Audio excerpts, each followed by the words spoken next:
Alhamdulillah. In the name of Allah subhanahu wa ta'ala, the most gracious, the most merciful, peace and blessings be upon our beloved Prophet Muhammad sallallahu alaihi wasallam.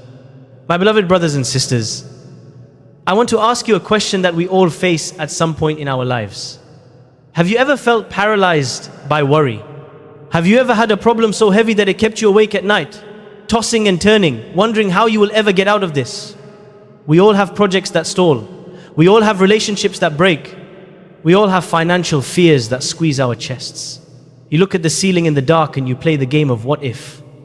What if I lose my job? What if this marriage fails?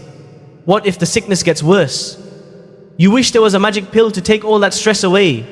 You wish there was a cure that could instantly bring peace to your mind. What if I told you there is? It is not a secret. It is not a mystery. It is a promise from Allah Almighty.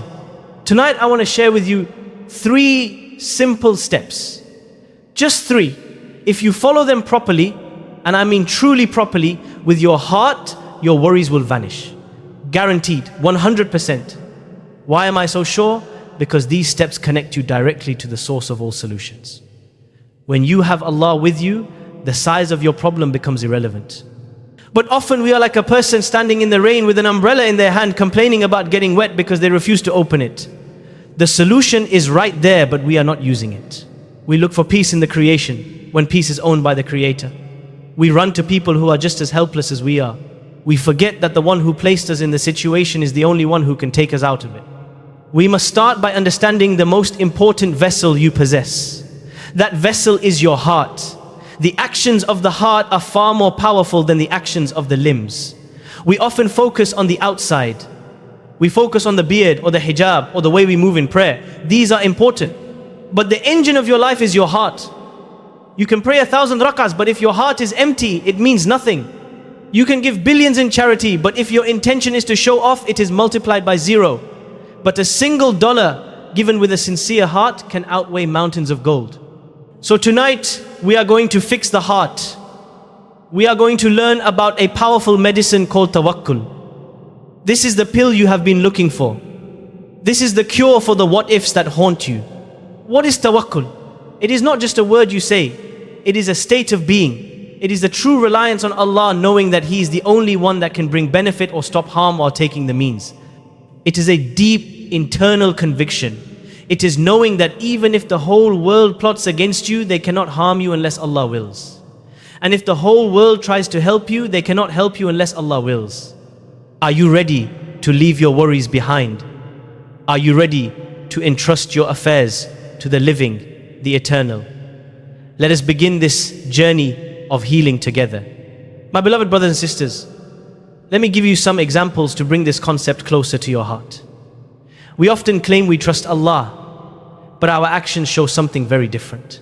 Imagine for a moment that you are a very important person. You have 50 professional bodyguards surrounding you.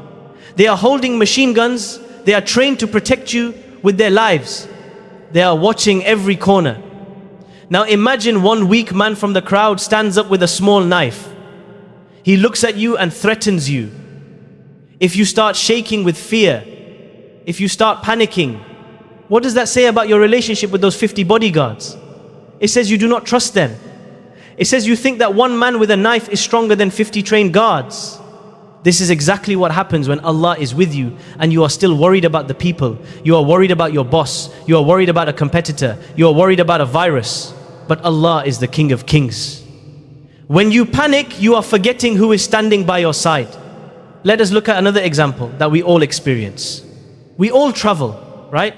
When was the last time you boarded a plane and asked to see the pilot? Did you ever knock on the cockpit door and ask the captain for his credentials? Did you ask him if he had a good night's sleep? Did you ask him if he's going through a divorce or if he's distracted? Did you ask if he is under the influence of anything? No, you never did. You walk into a metal tube, you sit down, you buckle your seatbelt, and you surrender your life to a complete stranger. You trust him so much that you fall asleep 30,000 feet in the air. You trust a human being who makes mistakes, a human being who can have a heart attack, a human being who has limited vision. You have complete, full trust in a stranger without asking a single question. Yet when it comes to Allah, we have a million questions. We ask why this is happening. We ask, when will this end? We ask if Allah is really listening. Subhanallah. Our trust in Allah should be 1,000,000 times more than our trust in a pilot. Allah is the one who created the sky. He's the one who holds the birds in the air. He does not sleep. He does not make mistakes. He is never distracted. When we realize this, our hearts should melt with shame. We trust the creation more than the Creator. We rely on the weak and doubt the strong. The Prophet Muhammad, peace and blessings be upon him, taught us the standard of true trust. He said in a beautiful hadith found in Sunan at-Tirmidhi that if you were to rely upon Allah with the reliance He is due, you would be provided for like the birds. Look at the birds. They do not have savings accounts. They do not have fridges full of food. They wake up hungry, but they fly out with certainty. They know their sustainer will feed them, and they return full. They do not worry about tomorrow because they trust the Lord of tomorrow. Allah praises this level of faith in the Quran in Surah Al Imran. He speaks of the believers who, when threatened with danger, said, "Sufficient for us is Allah, and He is the best disposer of affairs." They did not panic. They did not despair. They leaned on the one who never fails. We need to reach that level where our peace is not disturbed by the turbulence of life because we know who is piloting our journey. And before we move to the next reminder, I ask you kindly, if this touched your heart even a little, take a moment to like this video, subscribe to this channel, and write a comment below. Tell me where in the world you are listening from. My beloved brothers and sisters, we now move to a deeper understanding. Sometimes you might ask a painful question. You might ask why Allah waits. If He loves me and He has the power to fix my problem instantly, why does He let me suffer? Why does He let the debts pile up? Why does He let the sickness continue? To understand this, I want to share a simple analogy. Imagine you have a tiny creature that you love very much. Let us say it is a small ant that you have taken as a pet. You care for it. You watch over it. Now imagine that 50 other ants come to attack your beloved pet. You are standing right there. You have the power to destroy all the attackers with a single blow. You can end the threat in a millisecond. But you wait. You watch the heart of that little creature. You want to see if it trusts you. You want to see if it knows you are there. The attackers get closer. The danger increases. But you are waiting for the perfect moment to show your power and to test its reliance. This is a simplified example, but it reflects a massive spiritual truth. Allah Almighty is watching you. He sees the enemies surrounding you. He sees the financial crisis getting closer. He sees the medical report getting worse. He could fix it with one word. He could say be and it is. But He waits. He's testing your tawakkul. He's looking at your heart. He wants to know if you will panic and complain to the people or if you will remain firm knowing your master is watching. It gets tough. I know it gets tough. The landlord calls for the rent. The rejection letters keep coming. The pain in your body increases. This is the test. The ants are getting closer, but the help of Allah is even closer. Look at the life of the friend of Allah, Prophet Ibrahim, peace be upon him. He was not just threatened. He was thrown into a massive fire. His people built a catapult to launch him into the flames. Can you imagine the scene? He is flying through the air. The fire is raging below him. It is hot. It is deadly. It is inevitable.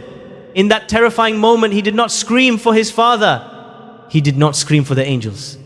He said, Hasbunallahu wa ni'mal wakil. Allah is sufficient for me and He is the best disposer of affairs. He did not look at the fire. He looked at the Lord of the fire. And because his trust was absolute, the response was miraculous. Allah did not send rain to put out the fire.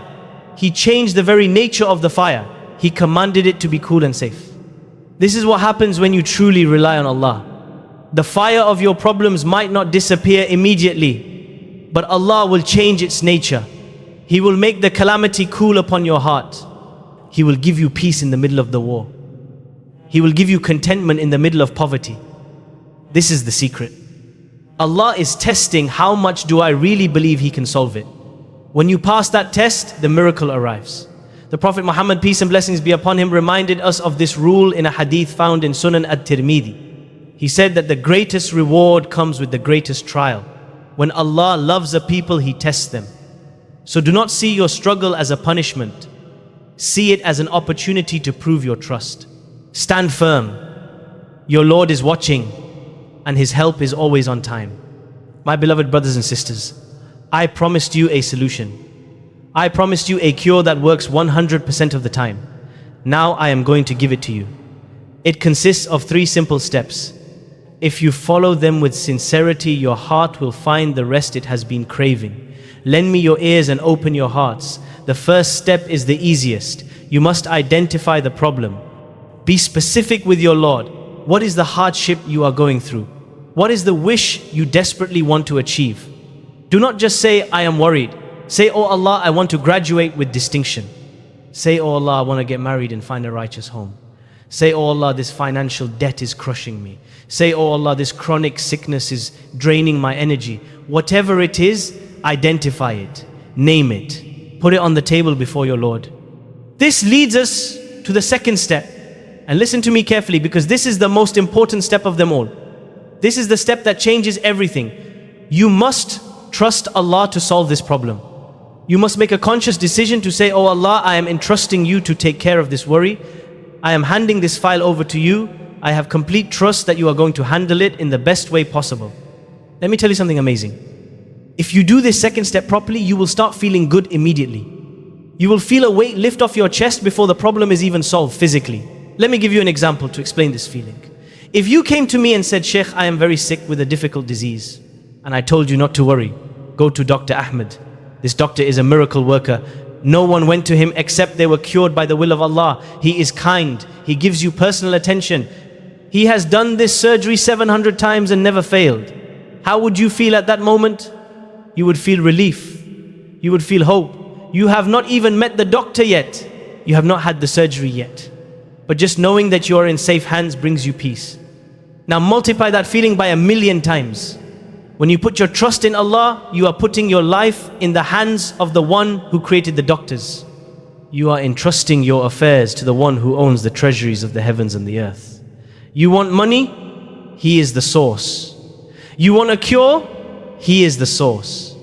Do you want peace at home? He is the source. When you realize who He is, you stop worrying about how it will happen. You just know that it will happen. You say, oh Allah, I am entrusting you with my children who are driving me crazy. Guide them. And you relax, because you know the guide has heard you.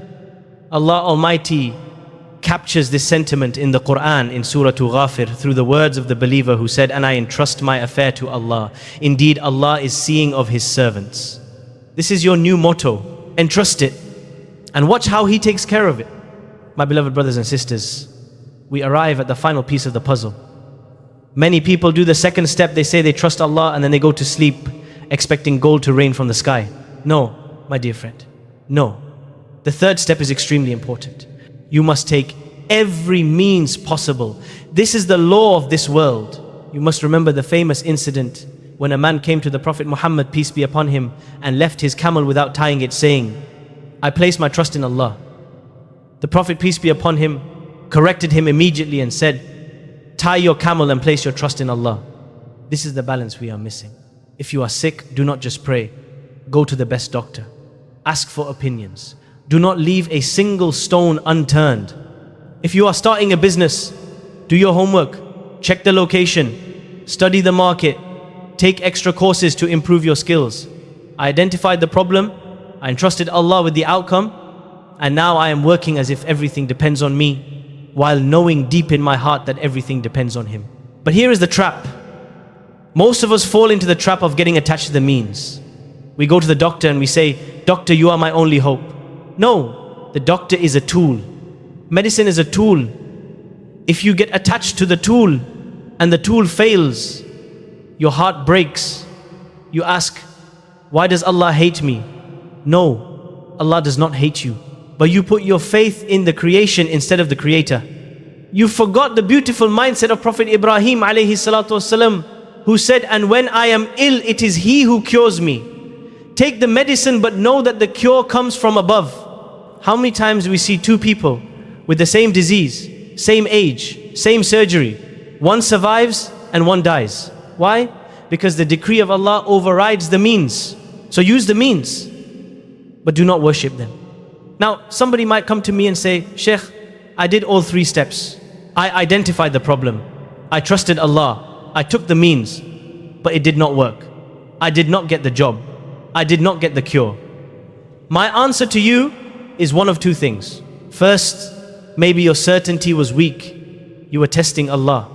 You heard dua works for headaches, so you said, let me try it. Let me see if it works like Tylenol. If you try Allah, it will not work. You must ask with conviction, not experimentation. For the Prophet, peace be upon him, taught us to call upon Allah while being certain of being answered. Or the second scenario, which is a massive sign of Allah's mercy. You had full trust. You did everything right, but He did not give it to you because that thing was bad for you. As Allah says in the Quran, but perhaps you hate a thing and it is good for you. And perhaps you love a thing and it is bad for you. And Allah knows, while you know not. If you had married that person, it would have been a disaster. If you had gotten that job, it would have destroyed your deen. You loved it, but Allah knew it was poison. So He withheld it to protect you. That blockage was actually a blessing in disguise. So anytime you are going through hardship, remember these steps. And tonight, I want you to ask yourself two questions. Just two. Number one, does Allah know about my problem? Of course He knows. Number two, can He solve it? Of course He can. So what are you waiting for? Do not come to my office crying. A poor person crying to another poor person will not help. Go to the rich. Go to the king. Wake up at 4 a.m. tonight. Why then? Because the Messenger of Allah told us that in the last third of the night, our Lord descends and asks, who is asking something of me that I may give it to him? Make wudu. Stand on your prayer mat and cry to Him. Cut out the middleman. Tell Him, Ya Allah, I am helpless and You are the helper. Wallahi, if you do this with a sincere heart, you will see the mountains of worry crumble into dust. May Allah grant you true tawakkul. May He solve your problems and replace your anxiety with the sweetness of faith. Ameen. My beloved brothers and sisters, as we leave this gathering, I want you to carry one final thought with you. You are not alone in your struggles. The very fact that Allah guided you to hear this message today is a sign that He wants to help you. He wants you to turn back to Him. Do not let the shaitan whisper to you that your problem is too big or that your sins are too many. Allah's mercy is greater than your sins and His power is greater than your problems. Take this prescription of tawakkul. Use it every single day. Identify your worry, entrust it to the King of Kings, and do your best with the means He has provided. If you live by this formula, I promise you, you will walk through life with a heart that is light, a mind that is clear, and a soul that is at peace. Let us raise our hands and ask the one who cures all pain to grant us relief. Allahumma inni a'udhu bika min al-hammi wal-hazan, wal-ajzi wal-kasali wal-bukhli wal-jubni, wa dala' ad-dayni wa ghalabati ar-rijal. O Allah, I take refuge in You from anxiety and sorrow, weakness and laziness, miserliness and cowardice, the burden of debts, and from being overpowered by men. Anything good I have said is from Allah alone, and anything wrong I have said is from me and the shaitan, and Allah and His Messenger are free from it. Assalamu alaikum wa rahmatullahi wa barakatuh.